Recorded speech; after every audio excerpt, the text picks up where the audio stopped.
তাহলে নবীর অনুসরণ অনুকরণ না করলে যদি আল্লাহরে পাওয়া না যায়, তুমি মুসলমান হিসেবে দাবি করো, বিরাট পাগড়িধারী মানুষ, তুমি বিরাট সমাজে আল্লাহর ওলি বলে দাবি করো, অথচ তোমার সামনে রাসূলকে নিয়ে ব্যঙ্গ করা হয়, তোমার সামনে কোরআনের বিরুদ্ধে কথা বলা হয়, তোমার সামনে আল্লাহর কোরআন অপমানিত হয়, তোমাকে ময়দানে পাওয়া যায় না। আল্লাহর কসম তুমি রাসূলের অনুসরণ করে চলছো না।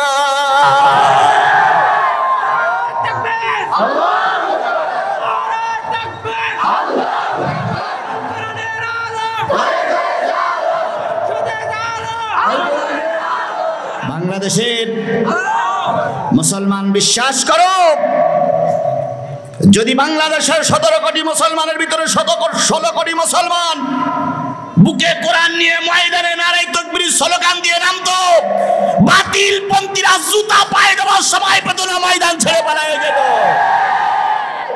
কিন্তু আমাদের মতন মুসলমান আমরা সুবিধাবাদ জিন্দাবাদ, যেখানেই সুবিধা দেখি সেখানেই জিন্দাবাদ, আর যেখানে দেখি লাইন খারাপ সেখানে বলে খোকা বাড়িহাট লাইন খারাপ। আফজালুল জিহাদ কালিমাতুল হক ইনদা সুলতানুন জায়েদ, উত্তম জিহাদ হচ্ছে জালেম শাসকের সামনে সত্য কথা বলা। আজকে মুসলমান তোমাদের কি হয়েছে? তোমরা কেন ময়দানে নামো না? আমা লাকুম লা তুকাতিলুনা ফি সাবিলিল্লাহ ওয়াল মুস্তাদাফিনা মিনার রিজালি ওয়ান নিসা ওয়াল ইলদান আল্লাযীনা ইয়াকুলুনা রাব্বানা আখরিজনা মিন হাযিহিল ক্বরিয়াতিজ যালিমি আহলুহা। কি হয়েছে তোমাদের? কেন ময়দানে নামো না? অসহায় পুরুষের জন্য, অসহায় নারীর জন্য, অসহায় লোকদের জন্য কেন তোমরা ময়দানে নামো না? সুতরাং রাসূলের উম্মত মুখে বলা একরকম আর অন্তরে মেনে নিয়ে কাজ করা আর একরকম। সর্বকালের সর্বশ্রেষ্ঠ মহামানব, যার আদর্শে আদর্শিত হয়ে আমরা নিজেদেরকে উম্মত বলে দাবি করছি, সেই নবীর নামে প্রাণ ঢালা দুরূদ আর সালাম সকলে মিলে বলছি সাল্লাল্লাহু আলাইহি ওয়াসাল্লাম। আল্লাহ বলতেছেন, কুল ইন কুনতুম তুহিব্বুনাল্লাহা ফাত্তাবিউনি ইউহিব্বুকুমুল্লাহ ওয়া ইয়াগফির লাকুম যুনুবাকুম আল্লাহু গফুরুর রহিম। কোরআন তেলাওয়াত শুনে যারা আল্লাহু আকবার বলবে, আল্লাহ তাদের জান্নাতে যাওয়ার পথ সহজ করে দেবেন। জোরে বলুন আল্লাহু আকবার। আরেকটু জোরে বলুন আল্লাহু আকবার। আগের হুজুর কি সুন্দর আলোচনা করছিল, আমি ওখানে বসে মনে করছিলাম যে এখানে বসে আল্লাহু আকবার বলি, অথচ আপনারা চুপ করছিলেন। কোরআন শরীফ শুনলে আল্লাহু আকবার বলে আল্লাহ জান্নাতে যাওয়ার পথ কি করে দেন? সহজ করে দেন। আল্লাহ রাব্বুল আলামিন বলতেছে, শোনো, কুল ইন কুনতুম তুহিব্বুনাল্লাহ, তোমরা যদি আল্লাহরে ভালোবাসতে চাও, ফাত্তাবিউনি, আমি নবী আমার ইত্তেবা করো। কে বলছে? আল্লাহ। জোরে বলেন আল্লাহ। আল্লাহ বলছেন, আমাকে যদি পেতে চাও আগে পাও কাকে? নবীকে। যদি নবীকে পেতে পারো, নবীর অনুসরণ অনুকরণ করতে পারো, ইয়াগফির লাকুম যুনুবাকুম, সব গুনাহ মাফ হয়ে যাবে। বলুন তো নবী আগে না আল্লাহ আগে? আল্লাহ আগে। সবাই মিলে বলুন আল্লাহ আগে। আরো জোরে বলুন আগে নবী। নবী ছাড়া আল্লাহরে পাওয়া যাবে না। গোটা পৃথিবীতে যখন আল্লাহ ভোলা মানুষ হয়ে যেত, তখন আল্লাহ কি পাঠাতেন? নবী পাঠাতেন। নবী আল্লাহর পরিচয় দিত, নবী ছাড়া আল্লাহরে পাওয়া যাবে না। ইহুদিরা এক আল্লাহ মানে, কিন্তু আমার নবী মানে না। খ্রিস্টানেরা আল্লাহ মানে, কিন্তু আমার নবী মানে না। এই জন্য খ্রিস্টান ইহুদিরা কি? কাফের। সুতরাং নবীর অনুসরণ করা ছাড়া আল্লাহরে পাওয়া যাবে। কেউ যদি বলে আমি আল্লাহ মানি রাসূল মানি না, বুঝতে হবে না মুসলমানের বাচ্চারা। সুতরাং আগে রসুল, রসুলের অনুসরণ করা ছাড়া, রসুলের অনুকরণ করা ছাড়া আল্লাহরে পাওয়া যাবে না। এবার আসুন তো, দাড়ি রাখা কি? টুপি পরা কি? পাগড়ি পরা কি? পাঞ্জাবি পরা কি? মেসওয়াক করা কি? থালচেটি খাওয়া কি? খাওয়ার পরে মিষ্টি খাওয়া, এগুলো যেমন সুন্নাত, প্রয়োজনে আল্লাহর কোরআন সমাজে বাস্তবায়ন করার জন্য রাজপথে জীবন দেওয়াটাও সুন্নাত। মিষ্টি খাওয়া সুন্নাতটা সহজ, দাড়ি রাখাটাও সহজ, টুপি পরে বেড়ানোটাও সহজ, কিন্তু আল্লাহর দ্বীনের জন্য ময়দানে কাজ করা বড় কঠিন। সুতরাং আল্লাহর বক্তব্য হলো, স্পষ্ট বক্তব্য হলো, আমাকে যদি পেতে চাও রসুলকে আগে পেতে হবে। রসুলকে যদি পেতে পারো ইয়াগফির লাকুম যুনুবাকুম, জীবনের সব গুনাহ মাফ হয়ে যাবে। তাহলে রসুলের মহব্বত আমার দিলের ভিতরে আছে, জোরে বলেন আছে। তাই যদি থাকে আমার জীবনের শেষ মুহূর্ত পর্যন্ত রসুলের তরিকায় থাকা লাগবে। আসুন এবার রসুলের জীবনী সামান্য একটু আলোচনা করি। রসুল যখন দুনিয়া আসলেন, পৃথিবীতে আসার পরে ছোট্ট মুখটা বিড় বিড় বিড় বিড় বিড় বিড় করে নড়তেছিল। উম্মে হানি রসুলের মুখের কাছে কানটা লাগাই দিয়ে বললেন, ভাতিজা কি যে বলো তা তো বুঝতে পারি না। একটু বড় হলো, উম্মে হানি জিজ্ঞেস করলেন, ভাতিজা জন্মের পরে কি বলেছিলে? রসুল বলেছিলেন, ফুপি আম্মা জন্মের পরে বলেছিলাম, রব্বি হাবলি উম্মতি, হায় আল্লাহ আমার গুনাহগার উম্মত গুলোরে মাফ করে দাও।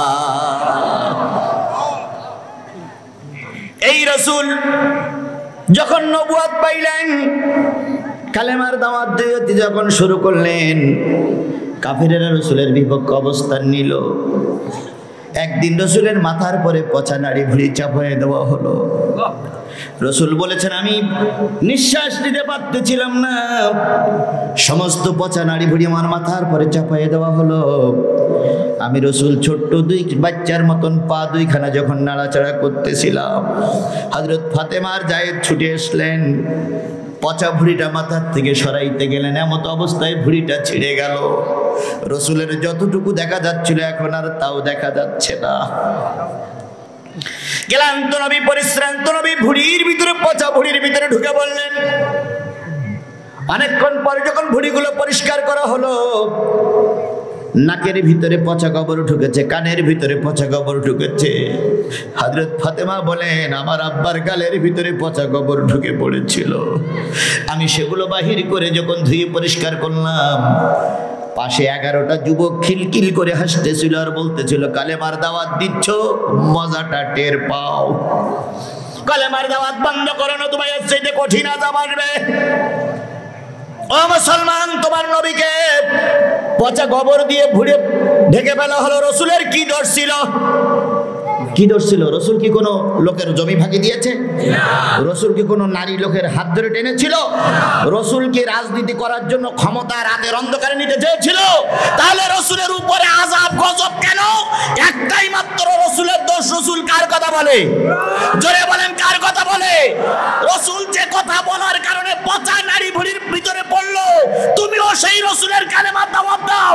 রসুলের পরে নির্যাতন হলো, তোমার পরে একটা ফুলের আঘাত আনা হয় না। বুঝতে হবে রসুলের কালেমা আর তোমার কালেমা এক নয়, রসুলের দিন আর তোমার দিন এক নয়, রসুলের দাওয়াত আর তোমার দাওয়াত এক হচ্ছে না।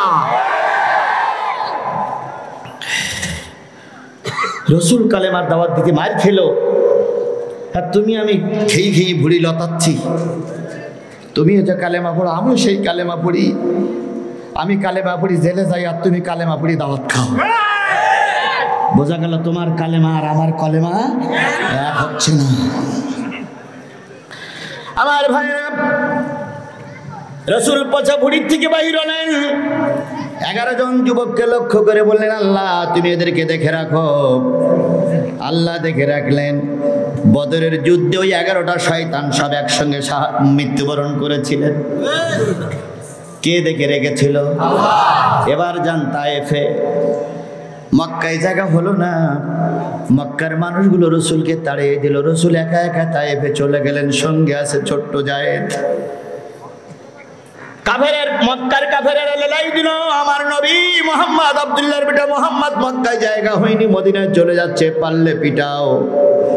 তায়েফের কাফেরেরা চারিদিক থেকে রাসূলকে ঘিরে ফেললো, রাসূলের মাথার পরে পাথর মারতে শুরু করলো। নবীজি বললেন, যায়েদ পিছিয়ে যাও, দুইজন একসঙ্গে মৃত্যুবরণ করলে চলবে না। যায়েদ বলেন, ইয়া রাসূলুল্লাহ, আমি আপনার জীবনের চাইতে ভালোবাসি, সুতরাং আমি আপনাকে ফেলাই রেখে একা একা চলে যাব না। নবী বললেন, যায়েদ, যেটা বলি সেটাই শোনো, পিছনে যাও। যায়েদটা, কাফেরেরা যখন আমাকে ফেলে রেখে যাবে, অন্তত আমাকে উঠানোর মতন একটা লোক তো থাকা লাগবে, পিছনে যাও। যায়েদ একটা পাহাড়ের আড়ালে একটু আত্মগোপন করলেন, কাফেরেরা মারতে শুরু করলো। ও মুসলমান, মারতে মারতে রাসূল রক্তাক্ত হয়ে গেল, রাসূলের মাথা ফেটে গেল, কান ফেটে গেল, নাক ফেটে গেল। রাসূল এক পর্যায়ে ভূত হয়ে শুয়ে পড়লেন, পড়ে গেলেন। কাফেরেরা আবার সোজা করে দিল। নবীজি কয়েক কদম হাঁটার পরে আবার পড়ে গেলেন। ওই তায়েফের যুবকেরা আবার রাসূলকে সোজা করে দিল। আবার রাসূল হাঁটতে হাঁটতে পড়ে গেলেন। রাসূলের 3 জায়গায় রক্ত পড়েছিল। এক পর্যায়ে তায়েফের কাফেরেরা রাসূলের পরে পাথর মারতে মারতে রাসূলকে আর মোটেও দেখা যাচ্ছিল না। ওই পাথরের উপরে তারা নাচানাচি করতেছিল আর বলতেছিল, কুতিলা মুহাম্মদ, কুতিলা মুহাম্মদ, মুহাম্মদ মারা গেছে, মুহাম্মদ মারা গেছে। আনন্দ করতে করতে চলে গেল। ও আমার জাতি, খেয়াল করো, রাসূলের শরীরের পরে উঠে নাচানাচি করেছিল সেই তায়েফের যুবকেরা। আজকেও দেখি আলেমেরা যখন মারা যায়, হাফেজেরা যখন মারা যায়, আলেম হাফেজদের লাশের উপরে নাচানাচি করে ওই তায়েফের স্বজাতীয় কাফেরের গোষ্ঠী।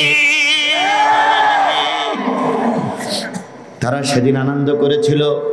আজকে আলেম ওলামাদের লাশের পরে আনন্দ করা গ্রুপ আমার সমাজে আছে না নাই?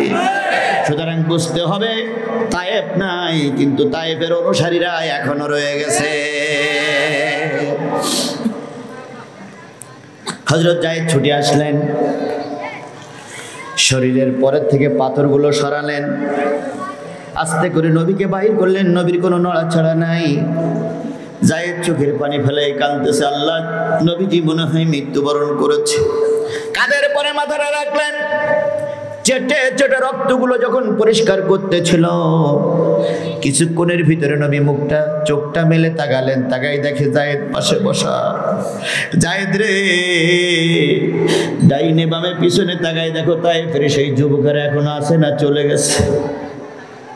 যায়েদ বলেন, ইয়া রাসূলুল্লাহ, ওরা চলে গেছে।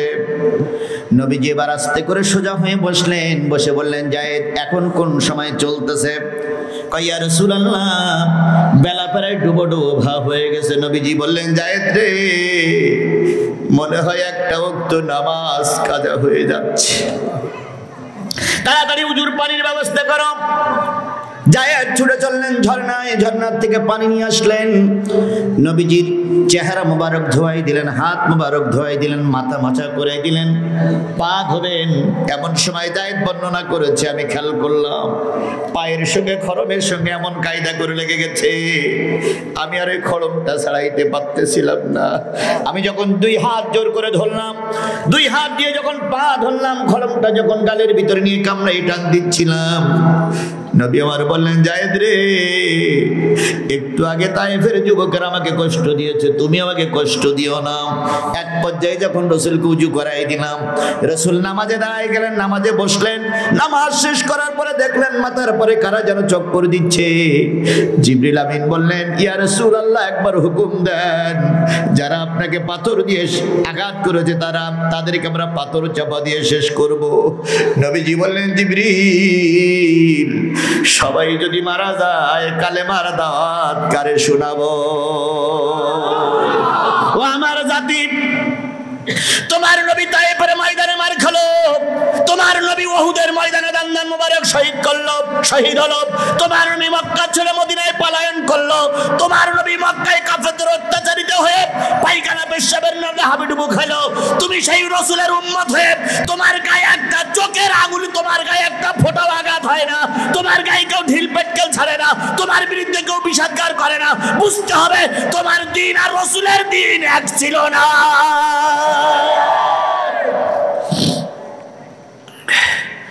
দুই একজনকে আমি একটু বুদ্ধি শুদ্ধি করে চলি, এই জন্য আমার কিচ্ছু হয় না। এরকম লোক আমার সমাজে আছে না নাই?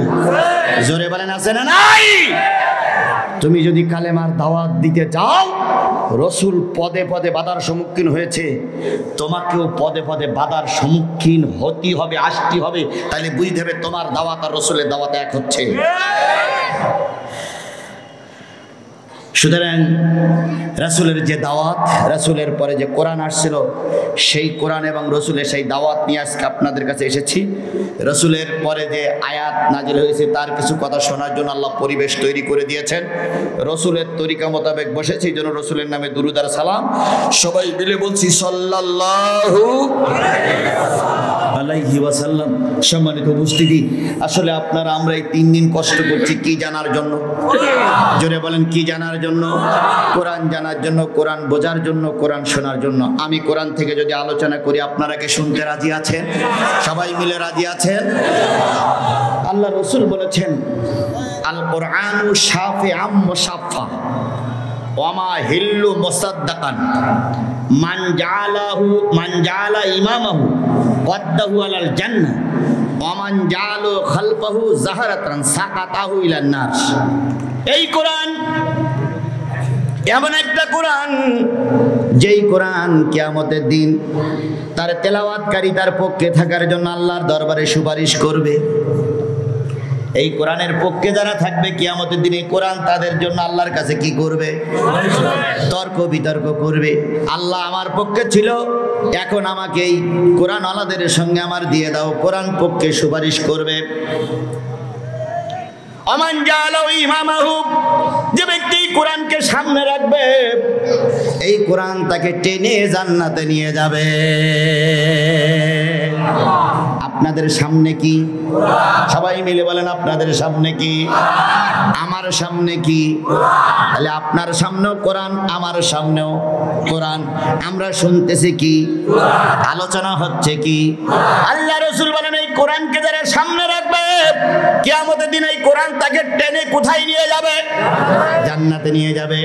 আর এই কোরআনকে যারা পিছনে রাখবে আর নিজে সামনে থাকবে, নিজেই ইমাম হবে, কোরআনকে যারা মুক্তাদি বানাবে, অর্থাৎ সামনে থাকবে তিনি, পিছনে থাকবে কোরআন, এই কোরআন কিয়ামতের দিন ধাক্কা দিয়ে তারে জাহান্নামে নিক্ষেপ করবে। তাহলে আপনার সামনে, আমার সামনে। যদি এখান থেকে কেউ উঠে যায়, যখন ওই দিক ফিরে উঠে যাবে, পিছনে পড়বে কি? ভালো করে বুঝেন। আপনি যদি উঠে যান, তাহলে আপনার পিছনে পড়বে কি? মঞ্চের থেকে যদি কেউ উঠে যায়, পিছনে পড়বে কি? কোরআন। সুতরাং আল্লাহ রসুল বলেছেন, যে ব্যক্তি কোরআনকে পিছনে রাখবে, রেখে চলে যাবে, কিয়ামতের দিনে এই কোরআন তাকে ধাক্কা দিয়ে জাহান্নামে নিক্ষেপ করবে। সুতরাং কোরআন আমরা পিছনে রাখবো না সামনে রাখবো? জোরে বলেন, সামনে রাখবো না পিছনে রাখবো? কারা কারা কোরআন সামনে রাখতে রাজি আছেন? একটু হাত উঁচু করে আল্লাহরে দেখান। আল্লাহু আকবার, হাত নামা। তাহলে আমরা কোরআন সামনে রাখবো, কোরআন আমাদেরকে টেনে কোথায় নিয়ে যাবে? তাহলে দাবি করছি আমি বেশিক্ষণ আলোচনা করব না, আমার ওঠার পর থেকে 2 ঘন্টা আলোচনা আমি করেই থাকি। সুতরাং বেশিক্ষণ নয়, এই 2 ঘন্টার ভিতরে কেউ কোরআনকে পিছনে রেখে আমরা চলে যাব। আল্লাহ পাক বোঝার তৌফিক দান করুক, সকলে বলুন আমিন। সমাধান চাও যদি জীবনে মরণে, ফিরে চাও খুঁজে নাও চোখ রাখো কোরআনে। সমাধান চাও যদি জীবনে মরণে, ফিরে চাও খুঁজে নাও চোখ রাখো কোরআনে। এ বাণী সকলের নয় শুধু মুমিনের, এ বাণী সকলের নয় শুধু মুমিনের, যারাই চলবে মেনে ফল পাবে কোরআনের। ঘরে বলো কিংবা রাষ্ট্রে বলো, ঘরে বলো কিংবা রাষ্ট্রে বলো, অশান্তি দূর করে শান্তি আনে। সমাধান চাও যদি, বলেন জোরে বলেন, সমাধান চাও যদি জীবনে মরণে, ফিরে চাও খুঁজে নাও চোখ রাখো কোরআনে। সমাধান চাও যদি জীবনে মরণে, ফিরে চাও খুঁজে নাও। আল্লাহ পাক কোরআনের মাহফিলে কবুল করুক শেষ পর্যন্ত, সকলে বলুন আমিন। এবার আরো সামনে যান। আল্লাহ রাব্বুল আলামিন বলতেছে আকাল আল্লাযীনা কাফারু লা তাসমাউ লিহাযাল কুরআন, কাফেররা বলে এই কোরআন যেন তোমরা শুনো না। কারা বলে? জোরে বলেন। রাসূলের পরে যখন কোরআন নাজিল হলো, আবু জেহেল, উতবা, সাইবা, মুগিরা বললে এই কোরআন যেন তোমরা শুনো না। কিছু লোক বললো কোরআন শুনলে কি হবে? কয় কোরআন এমন জাদু জিনিস, কোরআন শুনলে সব আমাদের ধর্মের থেকে কোরআনের কাছে চলে যাবা। তাহলে কোরআন শুনতে নিষেধ করেছিল আবু জেহেল গোষ্ঠী, এখনো যারা কোরআন শুনতে নিষেধ করে, কোরআন বলতে নিষেধ করে, বুঝতে হবে না মানুষ জন্ম নিলে কি হবে, ওদের শরীরে আবু জেহেলের রক্ত ঢুকেছে।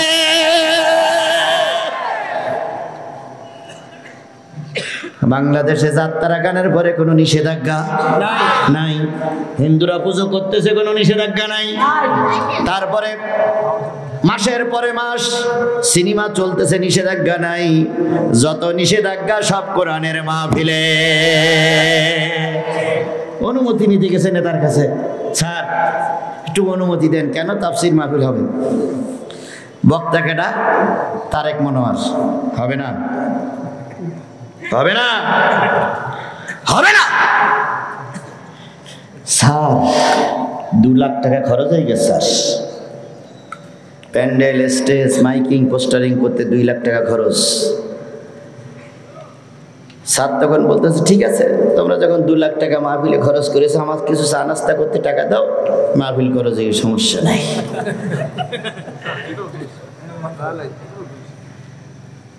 তো কত? নেতা তখন কয় 1020 দাও। কি করবে? চা নাস্তা করা। কত? 20,000। কর্তৃপক্ষ বাধ্য হই ওই 20,000 টাকা দিতে বাধ্য হয়, কারণ 2 লাখ টাকা ইতিমধ্যে কি হয়ে গেছে? খরচ হয়ে গেছে। আর যদি বক্তা না আসে, তাহলে যাদের কাছে টাকা নিচ্ছে ওরা চামড়া খুলে ফেলবে। 20,000 টাকা ঘুষ দিয়ে কোরআনের মাহফিল করার অনুমতি পেতে হয় আমার দেশে। আমার দেশে, এটা আমার দেশ। মুসলমানদের দেশে কোরআনের মাহফিল করতে গেলেও ঘুষ দেওয়া লাগে। যদি বলেন হুজুর আমার এলাকা হয় না, আপনার এলাকায় না হতে পারে, অনেক অনেক জায়গায় হচ্ছে, আপনি খোঁজ নিয়ে দেখেন। আমার ভাইরা, তাহলে কোরআনের মাহফিলে যারা ঘুষ খায়, 20,000 টাকা যাদের সকালবেলা নাস্তা করতে লাগে, তাহলে দুপুর বেলার খাইতে কয় টাকা লাগবে? আর রাতে তাহলে ও তো তিমি মাছ সেই খারাপ, তিমি মাছ যা খায় তার সেই বেশি খাচ্ছে। সুতরাং কোরআনের মাহফিলের অনুমতি দেওয়ার নামে যারা টাকা খাইলো, ওরা শুকরের মাংস পেটের ভিতরে ঢুকালো, ও কখনো জান্নাত পাবে বলে মনে হয় না। আল্লাহ পাক তাই বলে, কাফেরেরা বলে লা তাসমাউ লিহাদাল কুরআন, এই কোরআন যেন তোমরা শুনো না। ওয়ালগাউ ফীহি লাআল্লাকুম তাকলিমুন, কোরআন শুনতে বসে গেছো, যদি মনে করো তোমার স্বার্থের বিরুদ্ধে চলে যাচ্ছে, তুমি যা করতেছো কোরআন হাদিস দিয়ে সেটা তো মানুষের কাছে প্রকাশ পেয়ে যাচ্ছে, তাহলে ওয়ালগাউ ফীহি, হট্টগোল বাধাই দাও, মারামারি বাধাই দাও, ঠেঙাঠেঙি বাধাই দাও। যদি না পারো হ্যালো করে লোক ডেকে আনো, হুজুরির মঞ্চের থেকে নামাইয়া দাও। তাহলে হ্যালো করে লোক ডাকা, বাধা দেওয়া, ইট পাটকেল নিক্ষেপ করা, এটাও হলো শয়তানের কাজ, এটাও হলো কাফেরের কাজ। এরম করা লোক আমাদের দেশে জোরে বলেন, আরো জোরে। থাকলেও ভোলা জেলায় নাই, নেই, নেই। তাহলে বোঝা গেল সব জায়গায় এরকম লোক আছে, যদি থাকে তারাই কোরআনের মাহফিলে বাধা সৃষ্টি করবে। 1 নম্বর। 2 নম্বর, শয়তান বোঝার আরেকটা আলামত বলে দেই। ওয়াইজা তুতলা আলাইহিম আয়াতুনা বাইয়িনাতিন তারিফু ফি উজুহিল লাযিনা কাফারুল মুনকার, কোরআন হাদিসের আলোচনা যখন হবে, ওই মজলিসে যারা শয়তান আর মুনাফিক থাকবে, দেখবা সবাই খুশি, ওদের মুখগুলো সব কালো হয়ে গেছে হনুমানের মতন। আল্লাহর ভাষায় এরা কাফের নাই মুনাফিক, আল্লাহর ভাষায় এরা কাফের না হয় মুনাফিক। এখন আশেপাশে তাকাবেন, দেখবেন কোরআন হাদিসের আলোচনা শুনলে কিছু লোকের মুখ কালো হয়ে হনুমানের মতো, মনে হয় যেন বউটা মারা গিয়াছে। এরাও কাফেরদের লক্ষণ। কথা বলেন ঠিক না বেঠিক? তাহলে এই লক্ষণ কি আপনারা করতে রাজি আছেন? 3 নম্বর লক্ষণ হলো কাফের চেনার আলামত হলো, 3 নম্বর আলামত হলো ওরা হুজুরির পরে মারমুখী আচরণ করবে। হুজুরি প্রথমে একটু শান্ত ভাষায় বলবে, যদি হুজুর ওদের কথা না শোনে হুজুরির মঞ্চে আক্রমণ করবে, নাই পুলিশ দিয়ে ধরাই দেবে, নাই হুজুরকে আহত করবে, নাই হুজুরির অপমান করে মঞ্চের থেকে নামাই দেবে। আল্লাহ বলেন এরাও কাফেরের গোষ্ঠী। ওই গোষ্ঠীর কারা কারা আছেন হাত তোলেন। নেই? নেই? আছে? আছে। যদি বলেন বুঝবেন কি করে? যদি নাই থাকেন তাই এখনো বাদাম খাচ্ছেন কেন?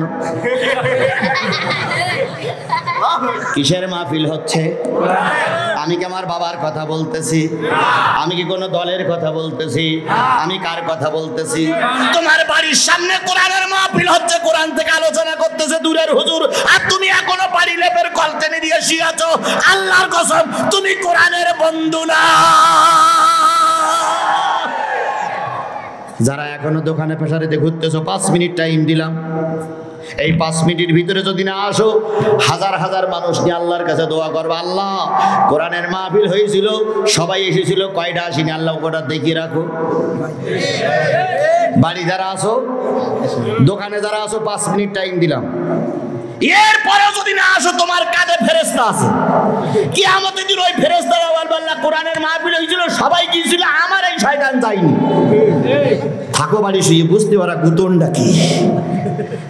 তাহলে আমরা এখন এখানে বসেছি, আমি সূরা সফের থেকে আলোচনা করবো আজকে ইনশাল্লাহ। আমার আলোচনা যতক্ষণ চলবে ততক্ষণ কি আপনারা থাকতে রাজি আছেন? থাকতে রাজি আছেন? থাকতে রাজি আছেন? কারা কারা রাজি? 2 হাত উঁচু করে মালিকের দেখান। জোরে একটা তাকবীর হবে। নারায়ে তাকবীর। আল কোরআনের আলম, আল হাদিসের আলম, তোমার নেতা আমার নেতা। বর্তমান কারে দেখাইছেন? কি শুনবেন? আর আমি হাত কুচু করেছি, কি বলবো? তাহলে আমরা 2 জন অবদ্ধ, আপনিও অবদ্ধ, আমিও অবদ্ধ। আপনি কি শুনবেন আর আমি কি বলবো? যদি আমারে ফেলাই রেখে আপনি চলে যান, কিয়ামতের দিনে এই মাটি বলবে, আল্লাহ হুজুরির বলেছিল থাকবো, কিন্তু থাকি না, আমি মাটি সাক্ষী। কোরআন বলবে, আল্লাহ শুনেছিল থাকি, বলে হাত তুলেছিল থাকিনি। ফেরেশতারা বলবে, আল্লাহ হাত উঁচু করেছিল, কিন্তু শেষ মোনাজাত পর্যন্ত থাকিনি। যান, কারা কারা যাবেন? যান, মরা লাগবে।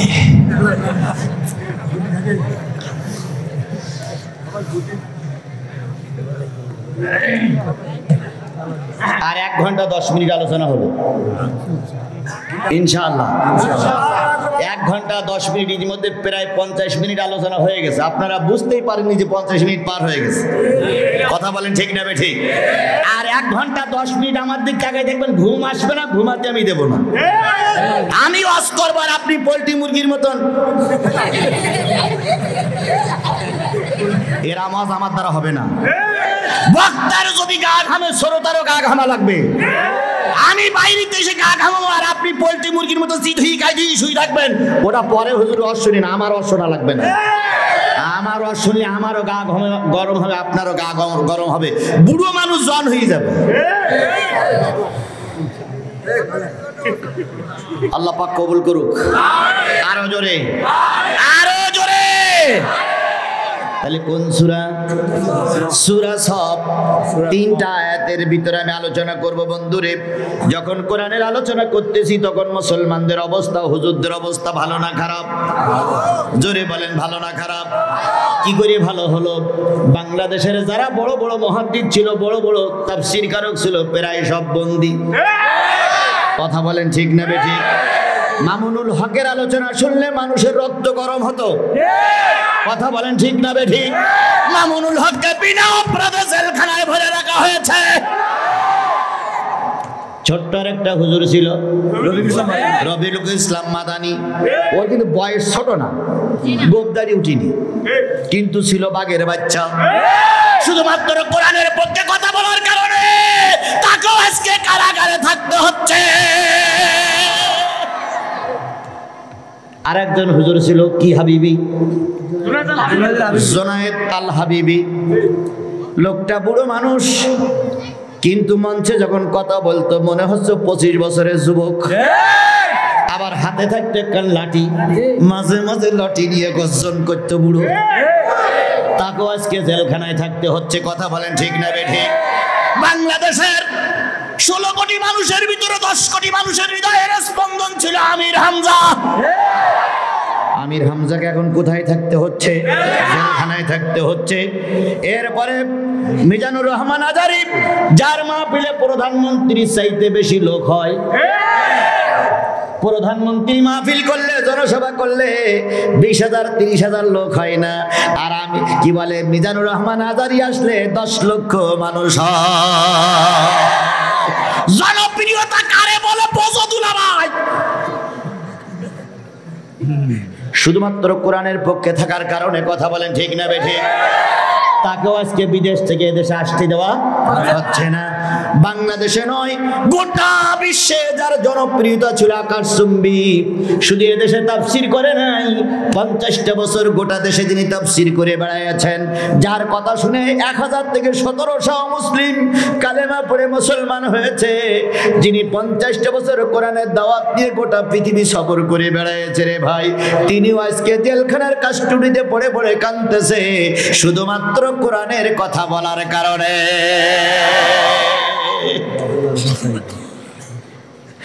কথা কি ঠিক বললাম না বেঠিক বললাম? সুতরাং মুসলমানদের অবস্থা খুব বেশি ভালো যাচ্ছে না, তবে চিন্তার কোনো কারণ নাই।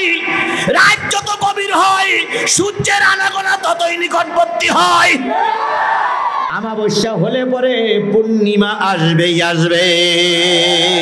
যত নির্যাতন অত্যাচার চলছে বন্ধু, ততই কোরআন প্রেমিকের সংখ্যা বেড়ে যাচ্ছে। সুতরাং আমাদের উপরেও জুলুম নির্যাতন কম যাচ্ছে না। তারপরে ঘরের দরজা দিয়ে বসে থাকবো? জোরে বলেন বসে থাকবো? হয়তো বসে থাকতেই পারে, কিন্তু আল্লাহর দরবারে কৈফিয়ত দেওয়া যাবে না।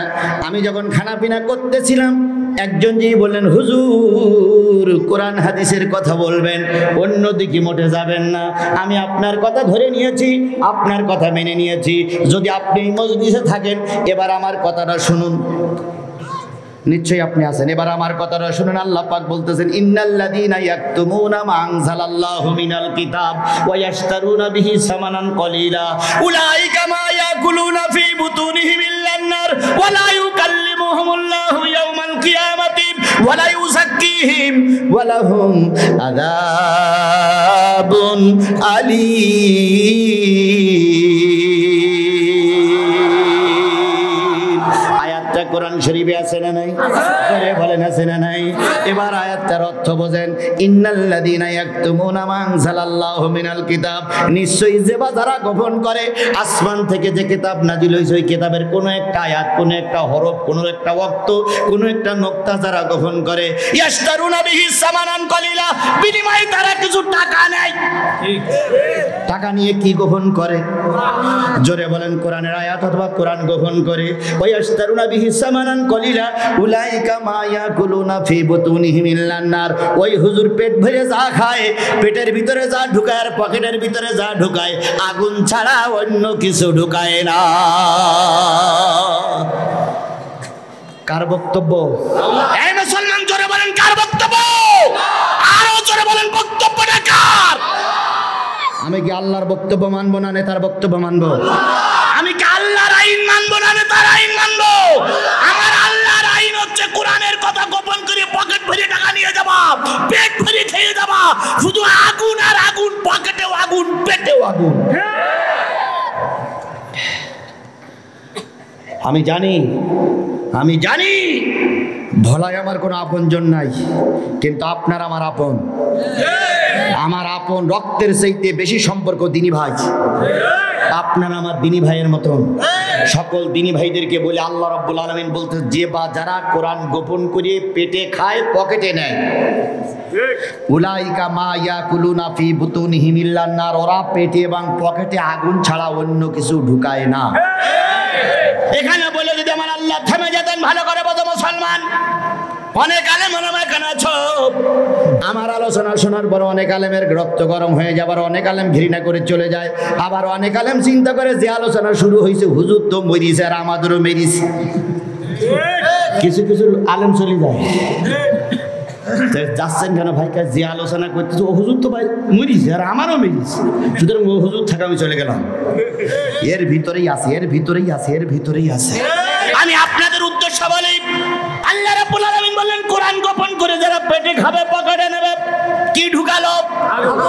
ওয়ালা ইউকাল্লিমুহুমুল্লাহু ইয়াওমাল কিয়ামাতি, আল্লাহ রাব্বুল আলামিন ওই হুজুর ওই বক্তার সঙ্গে কিয়ামতের দিন কথা বলবে না। ওয়ালা ইউযাক্কিহিম, তারে পবিত্র করা হবে না। ওয়ালাহুম আযাবুন আলীম, আল্লাহ বললেন তার জন্য রয়েছে জাহান্নাম। তাহলে আমি এখানে এসেছি কি বলার জন্য? আপনারা আমাকে ডেকে নিয়েছেন কি বলার জন্য? মানসুইলা আন ইলমিন আলিমাহু সুম্মা কাতামাহুল জিমু ইয়াউমাল কিয়ামাতি বিলিজামিন মিনান নার। যদি কোন আলেমকে ডেকে আনা হয় আর বলা হয় কোরআন হাদিসের আলোচনা করুন, ওই আলেম যদি সরকারের ভয়ে, কোন নেতার ভয়ে, পুলিশের ভয়ে, ডিএসপির ভয়ে, ওসির ভয়ে, নেতার ভয়ে যদি কোরআন গোপন করে, কিয়ামতের দিন ওই আলেমের কেউসি দিয়ে জিহ্বাটা কেটে নেওয়া হবে।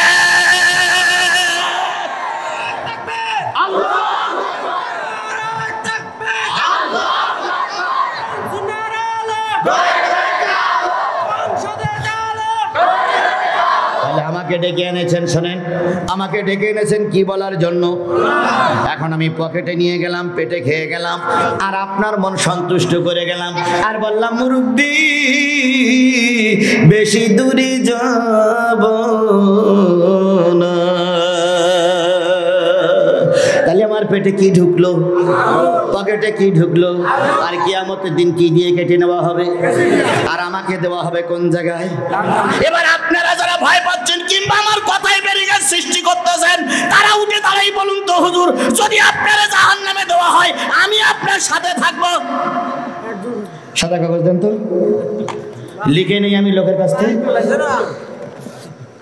আপনি লিখে দেন যে হুজুর এখন অবস্থা খারাপ, আমার গা মন মতন করে ওয়াজ করেন, কিয়ামতের দিন যদি আপনি জাহান্নামে যান আমি আপনার সামনে থাকবো। লিখে দেন, লিখে দেন, লিখুন কাগজে। সে সময় কোনো দুলাভাই পাওয়া যাবে না। তাহলে আমি আপনার মন সন্তুষ্ট করতে গিয়ে দোজখে যাব কেন? আমি কারোর মন সন্তুষ্ট করতে চাই না, আমি কার সন্তুষ্ট করতে চাই? জোরে বলেন, কার সন্তুষ্ট করতে চাই?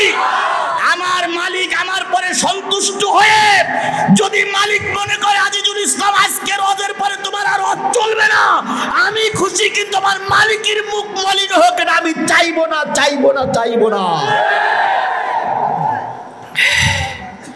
বাংলাদেশের সব আলেমগুলো, সব বক্তাগুলো, সব মাশায়েখগুলো যদি কোরআন হাদিসের কথা বলতো, আল্লাহর কসম কোনো আলেম জেল খাটতো না।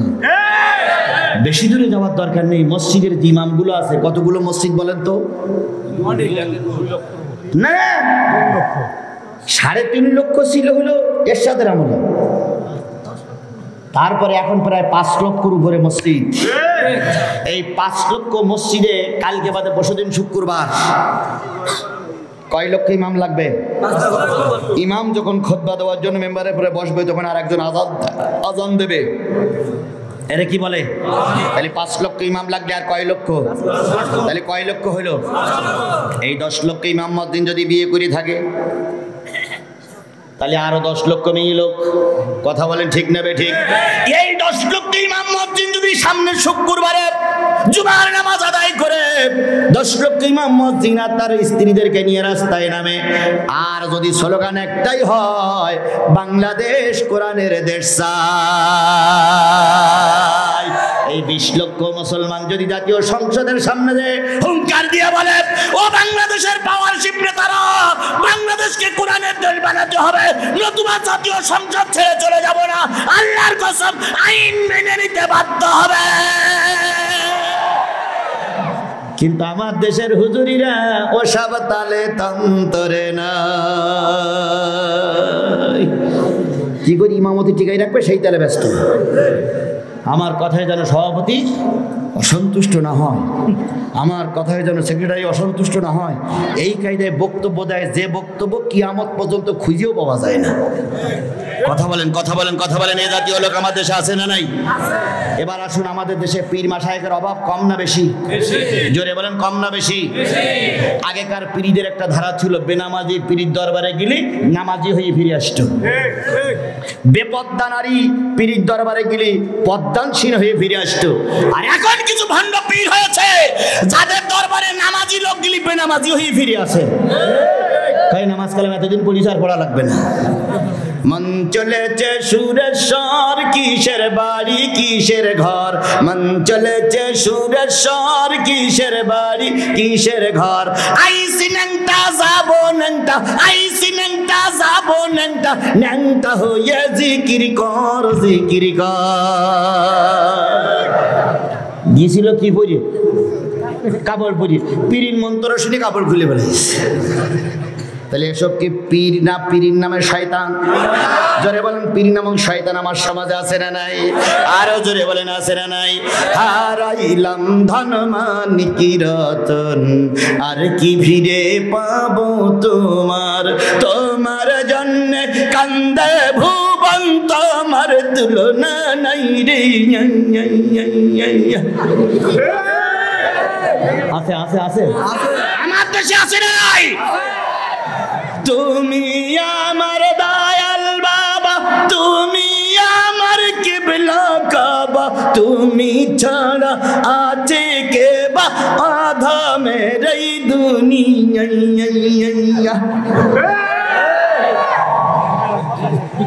আছে আছে বলেন, আছে আছে আছে। আর এক শয়তানেরা বলতেছে, কেরামান কাতিবিন রাজম হাশারের দিন, কেরামান কাতিবিন রাজম হাশারের দিন। আল্লাহর দরবারে যদি করে অভিযোগ, হায়রে আল্লাহর দরবারে যদি করে অভিযোগ, বলবো ডেকে আমরা ছিলাম দেওয়ান বাগের লোক।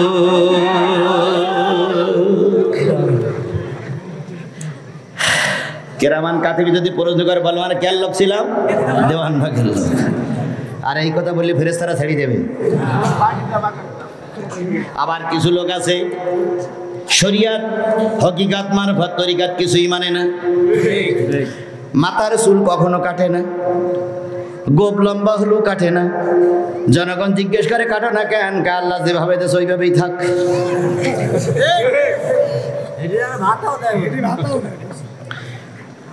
চুলও কাটে না, চুলি পরিছে জট, খায় গাঁজা, বগলের তাও কাটে না। তাহলে মাথার চুল কাটে না, আল্লাহ যেভাবে দেশ ওইভাবে থাক। গোপ দেশে গোপ যেভাবে দেশে ওইভাবে থাক, দাড়ি ওইভাবে থাক, বগল ওইভাবে থাক। তাহলে আর একটু নিচে নামে, ও আল্লাহ ওটাও কাটে না। এইবার জিজ্ঞেস করা হয়, এরা কারা? ওনারা তখন গায়ে এনারা মারাফতি। এরা মারফতি লোক আমার সমাজে আছে না নাই? জোরে বলেন, আছে না নাই? মারফতি অবশ্যই ভালো, তবে মারফতি নামে ভণ্ডামি ভালো না। বাংলাদেশে হক্কানি পীর আছে না নাই? সরসিনা পীরের দরবারে যান, ফুরপুরা পীরের দরবারে যান, সরমনার দরবারে যান, যেখানে গেলে একটা বেনামাজি কি হয়ে যায়? নামাজি হয়ে যায়। এই দরবারগুলো যদি চালু থাকে, পীরদের বরকত, পীরদের সোহবতে যে মানুষ ভালো হয়ে যাবে। আর শয়তানেরা দরবার যদি চালু রেখে দেয়, তাহলে এদেশে শয়তানিতে ভরে যাবে। ওলি আল্লাহর বাংলাদেশ, এই শহীদ গাজীর বাংলাদেশ, রহম করো আল্লাহ, রহম করো। ওলি আল্লাহর বাংলাদেশ, এই শহীদ গাজীর বাংলাদেশ, রহম করো আল্লাহ, রহম করো আল্লাহ। আপনার প্রেমে শহীদ যারা, আপনার প্রেমে শহীদ যারা আমরা তাদের বংশধর, আমরা তাদের বংশধর, তাদের পথে তাদের মতে কবুল করো আল্লাহ, কবুল করো আল্লাহ। শাহজালালের বাংলাদেশ, শাহ মখদুমের বাংলাদেশ, শরিয়াতুল্লাহর বাংলাদেশ, খান জাহান আলীর বাংলাদেশ, তাদের পথে তাদের মতে কবুল করো আল্লাহ, কবুল করো আল্লাহ। আল্লাহ পাক হক্কানি আলেম ওলামাদের সঙ্গে আমাদের কবুল করুক, সকলে বলুন আমিন। আরো জোরে বলেন আমিন, আরো জোরে। তাহলে কোন সূরা? সূরা সফ, 14টা আয়াত, 2টা রুকু। 14টা আয়াতের ভিতরে আমরা তেলাওয়াত করেছি 9, 10, 11। কয়টা আয়াত? এবার আসুন, সব শব্দের অর্থ হচ্ছে সারিবদ্ধ, কাতারবদ্ধ। সফান কান্নাহুম বুনিয়ানুম মারসুস, এমন কাতাবদ্ধ সীসা ঢালা পাথর পাহাড়ের মতন যেন তোমাদেরকে কেউ ভেঙে চুরে না ফেলতে পারে। এই সূরাটা যখন নাজিল হলো, আল্লাহ রাসূল যখন উহুদের ময়দান থেকে ফিরে এসেছেন, মুসলমানদের দ্বিতীয় যুদ্ধ নাম কি? প্রথম যুদ্ধ হলো বদর। বদরে মুসলমানদের সংখ্যা কত? 313 জন। কাফেরদের সংখ্যা কত? 1000। এই 313 জন লোক নিয়ে আবু জেহেলের মতন বড় শয়তানের মোকাবেলা করতে যে আবু জেহেল নিহত হয়ে গেল। রাসূল বিজয়ের পতাকা নিয়ে ঘরে ফিরে আসলেন। 313 জন মুসলমান যদি আজকে ভোলা জেলার থেকে তৈরি হয়, কোরআন অবমাননাকারীদের গুলি করে ওরা মারতে পারবে না। আমি জানি দ্বীপরাষ্ট্র ভোলা, দ্বীপ জেলা ভোলা, এখানে আল্লাহওয়ালা মানুষ বেশি, কারণ এখানে থানাগুলো সব আল্লাহর ওলিদের নামে। এখানে থানাগুলো সব ভালো লোকের নামে, সুতরাং এখানে আল্লাহর ওলিরা বাস করে। আল্লাহর ওলিরা যদি কোরআনমুখী হয়, বাতিলেরা টিকতে পারবে না। তাহলে বদরের যুদ্ধে মুসলমানদের সংখ্যা 313। এবার দ্বিতীয় যুদ্ধ নাম কি? অহুদ। অহুদের যুদ্ধে মুসলমানরা কত? 1000। কাফেরেরা কত? 3000। 1000 মধ্যে মুসলমান নিয়ে আল্লাহ রাসূল যুদ্ধের ময়দান সাজালেন। যুদ্ধে যাবে মাত্র 2 দিন 3 দিন বাকি, হঠাৎ করে এক মৌলবী মাথা ছাড়া দিয়ে উঠলো। মৌলবী বাস করে বলল, শোনো, তোমরা যদি বদরের যুদ্ধে যাও, নিঃসন্দেহে লাশ পড়বে। আবু সুফিয়ান খুব শক্ত করে আসতেছে। উহুদের যুদ্ধে যদি যাও তাহলে লাশ পড়বে, বদরের যুদ্ধের প্রতিশোধ নেবে, সুতরাং উহুদের যুদ্ধে যাওয়া যাবে না। এই লোকটার ওয়াজ শুনে, এই লোকটার নসিহত শুনে, এই লোকটার বক্তব্য শুনে রাসূলের তৈরি করা 1000 সাহাবীর ভিতর থেকে 300 লোক ছড়িয়ে পড়ল। রাসূল জোগাড় করেছিলেন কত? 1000। আর ওই মৌলবীর বক্তব্য শুনে কেটে পড়ল কত? 300। যে মৌলবী ওয়াজ করে 300 লোক নিয়ে কেটে পড়েছিলেন, ওই মৌলবীর নাম কি? ভালো করে বসবেন, ভালো করে বসবেন। ওই মৌলবীর নাম কি? আব্দুল্লাহ ইবনে উবাইয়ের ওয়াজ শুনে 300 লোক কেটে পড়ল। রাসূলের দলে থাকলো কয়জন? 700। তাহলে রাসূল 1000 লোক জোগাড় করলেন, এক মৌলবী ফতোয়া দিয়ে 300 লোক নিয়ে কেটে পড়ল। যখন বাংলার জমিনে কোরআন কায়েম হব ভাব লাগে, ঠিক সেই সময় একদল মৌলবী ওয়াজ নসিহত করে দেশটারে বিভক্ত করে একদল লোক নিয়ে তারাও কেটে পড়ে। ওরে মুনাফিক উহুদের ময়দানে ছিল, মুনাফিক আজকেও বাংলাদেশে আছে।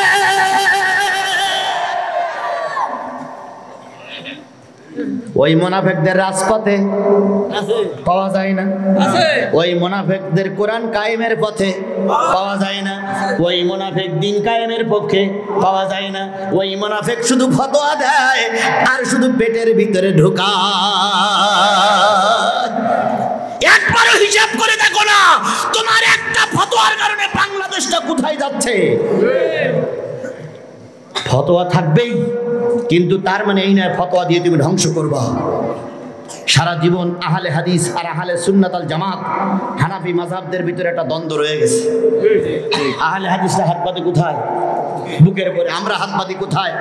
নাভির নিচে। আমরা হানাফি আর আহলে হাদিস। কিন্তু ওরা আমার ভাই। কথা বলেন, ওরা কি? ওরা আমাদের ভাই। কিন্তু একদল আহলে হাদিস, একদল হানাফি এখন ফতোয়া দিয়ে দিয়ে গোটা ইসলামটারে দ্বিধা বিভক্ত করে ফেলেছে। তাদের লাভ হচ্ছে কাফেরদের। কথা বলেন, তাদের লাভ হচ্ছে কাদের? কাফেরদের। আর মুসলমান যা ছিল তার চেয়ে আরো নিচে নেমে যাচ্ছে। তাই নজরুল ইসলাম খুব দুঃখ করে বলেছিল, বিশ্ব যখন এগিয়ে চলেছে আমরা তখন বসে বিবি তালাকের ফতোয়া খুঁজে কোরআন হাদিস চষে। হানাফি, মালিকি, শাফি, হাম্বলি তখন মিটিনির গোল, তখনও মিটিনির গোল। এমন সময় আজরাইল আজরাইল এসে হেঁকেছে তড়পি তড়পাতল। সামনের দিকে যত মরি আছে, পিছনের দিকে তত গুনতিতে মরা পড়েই চলেছি গরু ছাগলের মতো। এক মসজিদে, বাজারের পরে মসজিদ, এক হুজুর যাচ্ছিল এই পাশে। হঠাৎ করে মাগরিবের নামাজ শুরু হয়েছে। হুজুর উজু করে ভিতরে যেয়ে দেখে একদল বুকির পরে আর একদল নাবির নিচে। তো হুজুর চিন্তা করতে, আমি কোন জায়গায় বানবো? কাতারের অর্ধেক নাবির নিচে আর অর্ধেক বুকির পরে।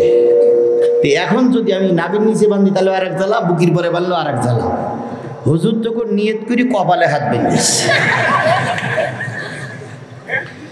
এখন কপালে হাত বেঁধে নামাজ পড়তে কোনোদিন দেখেছেন কারোর আপনার? হঠাৎ করে যদি কপালে হাত বাঁধে তাহলে খারাপ লাগবে না? এখন ও পাশে ছিল বুকির পরে, এ পাশে ছিল নাবির নিচে। ওরা তা খেয়াল করেছে। সালাম পেরিয়ে বলছে, হুজুর আপনি কোন মাযহাব? তো বলতে কেন? আমরা আহলে হাদিস লামাযাব বুকির পরে, ওরা হানাফি নাবির নিচে। আপনি দেখলাম আবার কপালে বাঁধলেন, কোন মাযহাব আপনি? হুজুর বলতে, শোনো আমি কোনো মাযহাব না। তুই তাহলে ওখানে হাত বাঁধলেন কেন? তো এই জন্য বানলাম, গোটা দেশ এখন সর্বনাশের দ্বার প্রান্তে। গোটা আলেমরা মার খাচ্ছে, কোরআনের গায়ে আগুন লাগাচ্ছে, করোনা দেবতার পায়ে রাখতেছে, নবীর অবমাননা করে ইসলামী আন্দোলনের যুবকেরা জীবন যাচ্ছে। আর তোমরা কেটা বুকির নিচে আর নাবির নিচে হাত বেঁধে গোলাগড়ি করতেছো। এই জন্য আমি বুঝেছি এখন আমার কপালের দোষ, তাই হাত বাঁধতেছি কোথায়? কপালে। কথাটা কি বুঝেছেন আপনারা? আমি প্রত্যেকটা কথা প্রয়োজনীয় কথা বলবো, অপ্রয়োজনীয় কথা বলি সময় নষ্ট করার জন্য আমি আসেনি। একটা মাহফিল করতে গিয়ে প্রায় লক্ষাধিক টাকা খরচ হয়েছে। আমি যদি ফাও কথা বলি, সময় নষ্ট করি, যে আল্লাহর কাছে দায়ী হতে হবে। আমার ভাইরা, কয় শলক নিয়ে মুনাফিক কেটে বললাম? সবাই মিলে বলুন, কয় শলক? এই মুনাফিকের মাথায় টুপি ছিল না? ছিল না? এই মুনাফিকের মুখে কি দাড়ি ছিল? এই মুনাফিকের গায়ে কি পাঞ্জাবি ছিল? এই মুনাফিক কি মসজিদে নববীতে নামাজ পড়েছে? আরে মসজিদে নববীতে নামাজ পড়লো, মুখে দাড়ি রাখলো, মাথায় টুপি পরে, ঠিক যুদ্ধে 3 দিন যাওয়ার 3 দিন আগে একটা ফতোয়া দিয়ে, সর্বনাশী এক ফতোয়া দিয়ে 300 লোক নিয়ে কেটে বললো যদি মুনাফিক হয়ে যায়। আজকে যারা কোরআন হাদিস প্রতিষ্ঠার সময় এসে গেছে, এখনো ফতোয়া দিয়ে যদি, আলেমদের ফতোয়া দিয়ে যদি সাধারণ মানুষকে বিপদে রেখে দাও, তুমিও মুনাফিক, এর ভিতরে সন্দেহ না। আর এই কথাটা বললি কিছু লোক জিহাদির সহ্য করতে পারে না। আমি জানি সত্য কথা বললে কিছু লোক বেজার হয়। এটা আমি জেনে বুঝেই আসছি, এটা নতুন কিছু নয়। রসুল সত্য কথা বলেছিল, রসুলের মায়ের হয়নি। তুমি সত্য কথা বললে তোমার মায়ের হবেই, এটাই স্বাভাবিক। কথা বলেন ঠিক না বেঠিক? তাহলে রসুলের দলে লোক কয়জন? 700 লোক। এই 700 লোক নিয়ে আল্লাহর নবী উহুদের ময়দানে গেলেন। ময়দান থেকে যখন ফিরলেন, ওই যুদ্ধে 70 জন সাহাবী শহীদ হয়ে গেল, 70 জন আহত হয়ে গেল। এমন কোন ঘর নাই যেই ঘরে কেউ না কেউ মারা যায়নি, কেউ না কেউ আহত হয়নি। কারোর স্বামী মারা গেছে, স্ত্রী বেঁচে আছে। কারোর বাবা মারা গেছে, সন্তান বেঁচে আছে। কারোর ভাই মারা গেছে, বোন বেঁচে আছে। কারোর স্বামী মারা গেছে, স্ত্রী বেঁচে আছে। এমন একজন ব্যক্তি উহুদের ময়দানের পরে ছুটতেছে। তার স্বামী যুদ্ধের ময়দানে গিয়েছে, তার 2 ছেলে যুদ্ধের ময়দানে গিয়েছে, তার বাবাও যুদ্ধের ময়দানে গিয়েছে, একটাও ফিরে আসি নাই। এই মহিলা ছুটতেছে উহুদের ময়দানে। হঠাৎ করে একজন রক্তাক্ত সাহাবীর সঙ্গে দেখা। ওই সাহাবী বলতেছে, আল্লাহর বান্দি কই যাও? দাও, উহুদের ময়দানে তোমার বাবা শাহাদাত বরণ করেছে। ওই নারী তখন বলতেছে, আল্লাহর বান্দা, ও আল্লাহর বান্দা, ও আল্লাহর বান্দা, আমার স্বামী যুদ্ধের ময়দানে ছিল, আমার বাবা যুদ্ধের ময়দানে ছিল, আমার ছেলে যুদ্ধের ময়দানে ছিল, আমার ভাই যুদ্ধের ময়দানে ছিল। কে কেমন আছে ওটা আমার জানার কথা নয়, বলো তো আমার নবী কেমন আছে। ওই ব্যক্তি বললেন, আমি জানি না, তবে মনে হচ্ছে নবীর অবস্থাও খারাপ। পাগলিনী মহিলা উদ্দশ্বাস ছুটতেছে উহুদের ময়দানে। হঠাৎ করে আরেকজনের সঙ্গে দেখা, তিনি বলে, আল্লাহর বান্দি কই যাও উহুদের ময়দানে? ওই লোকটি বলতেছে, আল্লাহর বান্দি, আমার সামনে দেখেছি তোমার স্বামী দ্বিখণ্ডিত হয়ে গেছে, লাশ একদিক পড়ে রয়েছে, মাথার একদিক পড়ে রয়েছে। আল্লাহর বান্দি ওই লোকটার চেহারার দিকে তাকাই বলতেছে, আল্লাহর বান্দা, বাবার মৃত্যুর সংবাদ প্রতিমধ্যে শুনেছ, ওতে আমার দুঃখ লাগেনি। আমার স্বামী মারা গেছে, ও তো আমার দুঃখ নাই। বলো তো আমার রাহমাতুল লিল আলামিন কেমন আছে, বলো তো আমার নবী কেমন আছে। ওই পুরুষ লোকটি বললেন, নবীর জন্য তুমি এত পাগল কেন? ওই লোকটি বললেন, স্বামী মারা গেলে আবার নতুন বিয়ে করে স্বামী পাওয়া যাবে, বাপ মারা গেলে আবার আরেকজনকে বাপ বলা যাবে, কিন্তু আল্লাহর নবী মারা গেলে আর কোন নবী পৃথিবীতে আসবে না।